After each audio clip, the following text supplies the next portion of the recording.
ಕುಮಾರಸ್ವಾಮಿ ಮನೆ ಮೇಲೆ ನಡೆಯುತ್ತಾ ಐಟಿ ದಾಳಿ ನಡೆಸಲು ಸಜ್ಜಾಗಿದ್ದಾರಂತೆ ಐಟಿ ಅಧಿಕಾರಿಗಳು. ಮಂಡ್ಯದಲ್ಲಿ ಸಿಎಂ ಕುಮಾರಸ್ವಾಮಿ ಸ್ಫೋಟಕ ಹೇಳಿಕೆಯನ್ನ ನೀಡಿದ್ದಾರೆ. ಸುಮಾರು 200ರಿಂದ 300 ಅಧಿಕಾರಿಗಳು ರಾಜ್ಯಕ್ಕೆ ಬಂದಿರೋ ಮಾಹಿತಿ ಇದೆ.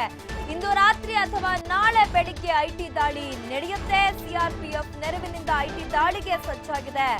ನಮ್ಮ ಮನೆ ಮೇಲೆ ಯಾವ ಕ್ಷಣದಲ್ಲಾದರೂ ಐಟಿ ದಾಳಿ ನಡೆಯಬಹುದು ಅಂತ ಮಂಡ್ಯದಲ್ಲಿ ಸಿಎಂ ಕುಮಾರಸ್ವಾಮಿ ಹೇಳಿಕೆಯನ್ನ ನೀಡಿದ್ದಾರೆ. ನಮ್ಮ ಮನೆ ಮೇಲೆ ಯಾವ ಕ್ಷಣದಲ್ಲಿ ಬೇಕಾದರೂ ಐಟಿ ದಾಳಿ ನಡೆಯಬಹುದು. ಸಿಆರ್ಪಿಎಫ್ ನೆರವಿನಿಂದ ಐಟಿ ದಾಳಿಗೆ ಸಜ್ಜಾಗಿದೆ ಅನ್ನುವಂಥದ್ದನ್ನ ಸಿಎಂ ಕುಮಾರಸ್ವಾಮಿ ಹೇಳಿದ್ದಾರೆ. ಸುಮಾರು 200ರಿಂದ 300 ಅಧಿಕಾರಿಗಳು ರಾಜ್ಯಕ್ಕೆ ಬಂದಿದ್ದಾರೆ ಅನ್ನೋದ್ರ ಬಗ್ಗೆ ಸ್ಪಷ್ಟವಾದಂತಹ ಮಾಹಿತಿ ನನಗಿದೆ. ಇಂದು ರಾತ್ರಿ ಅಥವಾ ನಾಳೆ ಬೆಳಿಗ್ಗೆ ಐಟಿ ದಾಳಿ ನಡೆಯುತ್ತೆ ಅನ್ನುವಂಥದ್ದನ್ನ ಸಿಎಂ ಕುಮಾರಸ್ವಾಮಿ ಹೇಳಿದ್ದಾರೆ. ಹಾಗಿದ್ರೆ ನಿಜಕ್ಕೂ ಎಚ್ಡಿಕೆ ಮನೆ ಮೇಲೆ ಐಟಿ ದಾಳಿ ನಡೆಯುತ್ತಾ? ದಾಳಿಯನ್ನ ನಡೆಸಲು ಐಟಿ ಅಧಿಕಾರಿಗಳು ಸಜ್ಜಾಗಿದ್ದಾರಾ? ಮಂಡ್ಯದಲ್ಲಿ ಸಿಎಂ ಕುಮಾರಸ್ವಾಮಿ ಅವರು ನೀಡಿರುವಂತಹ ಸ್ಫೋಟಕ ಹೇಳಿಕೆ ಈಗ ಸಾಕಷ್ಟು ಪ್ರಶ್ನೆಗಳನ್ನ ಉದ್ಭವಿಸಿದೆ. ಸುಮಾರು 200ರಿಂದ 300 ಅಧಿಕಾರಿಗಳು ರಾಜ್ಯಕ್ಕೆ ಬಂದಿರೋ ಬಗ್ಗೆ ಮಾಹಿತಿ ಇದೆ. ಇಂದು ರಾತ್ರಿ ಅಥವಾ ನಾಳೆ ಬೆಳಿಗ್ಗೆ ಐಟಿ ದಾಳಿ ನಡೆಯುತ್ತೆ.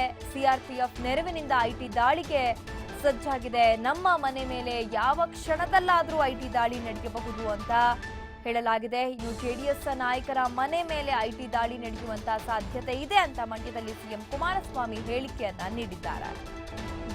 ಐಟಿ ಅಧಿಕಾರಿಗಳು ದಾಳಿ ಮಾಡಲಿಕ್ಕೆ ಸಜ್ಜಾಗಿದ್ದಾರೆ ಅನ್ನುವಂಥದ್ದನ್ನ ಸ್ವತಃ ಸಿಎಂ ಎಚ್ಡಿಕೆ ಹೇಳಿದ್ದಾರೆ. ಇಂದು ರಾತ್ರಿ ಅಥವಾ ನಾಳೆ ಬೆಳಿಗ್ಗೆ ಐಟಿ ದಾಳಿ ನಡೆಯುತ್ತೆ ಅನ್ನುವಂಥದ್ದನ್ನ ಅವರು ಹೇಳಿರುವಂಥದ್ದು. ಸಿಆರ್ಪಿಎಫ್ ನೆರವಿನಿಂದ ಐಟಿ ದಾಳಿಗೆ ಸಜ್ಜಾಗಿದೆ. ಇದಕ್ಕೆ ಸಂಬಂಧಪಟ್ಟಂತೆ 200ರಿಂದ 300 ಅಧಿಕಾರಿಗಳು ಈಗಾಗಲೇ ರಾಜ್ಯಕ್ಕೆ ಆಗಮಿಸಿದ್ದಾರೆ ಅನ್ನುವಂಥದ್ದನ್ನ ಸಿಎಂ ಹೇಳಿದ್ದಾರೆ. ನಮ್ಮ ಮನೆ ಮೇಲೆ ಯಾವ ಕ್ಷಣದಲ್ಲಾದರೂ ಐಟಿ ದಾಳಿ ನಡೆಯಬಹುದು. ಸಿಆರ್ಪಿಎಫ್ ನೆರವಿನಿಂದ ಐಟಿ ದಾಳಿಯನ್ನ ನಡೆಸಲಿಕ್ಕೆ ಸಜ್ಜಾಗಿದೆ ಅನ್ನುವಂಥ ಹೇಳಿಕೆಯನ್ನ ಮಂಡ್ಯದಲ್ಲಿ ಸಿಎಂ ಕುಮಾರಸ್ವಾಮಿ ಹೇಳಿದ್ದಾರೆ. ಇನ್ನು ಜೆಡಿಎಸ್ ನಾಯಕರ ಮನೆ ಮೇಲೆ ಐಟಿ ದಾಳಿ ನಡೆಯುವಂತ ಸಾಧ್ಯತೆ ಇದೆ. ಐಟಿ ಡಿಜಿ ಬಾಲಕೃಷ್ಣನ್ ಕೇಂದ್ರದ ಏಜೆಂಟ್ ಆಗಿದ್ದಾರೆ ಅನ್ನುವಂಥ ಆರೋಪವನ್ನ ಎಚ್ಡಿಕೆ ಮಾಡ್ತಾ ಇದ್ದಾರೆ. ಕೇಂದ್ರ ಐಟಿಯನ್ನ ಬಳಸಿಕೊಂಡು ನಮ್ಮನ್ನ ಮಣಿಸುವಂತಹ ಒಂದು ಕೆಲಸಕ್ಕೆ ಮುಂದಾಗ್ತಾ ಇದೆ.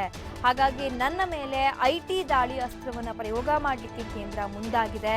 ಹಾಗಾಗಿ ಕೇಂದ್ರ ದಾಳಿಯನ್ನ ಐಟಿಯ ಮೂಲಕ ನಡೆಸ್ತಿದೆ, ಐಟಿಯನ್ನ ಅಸ್ತ್ರವನ್ನಾಗಿ ಬಳಸ್ಕೊಳ್ತಾ ಇದೆ ಅನ್ನುವಂಥ ಒಂದು ಆರೋಪವನ್ನ ಎಚ್ಡಿಕೆ ಮಾಡಿದ್ದಾರೆ.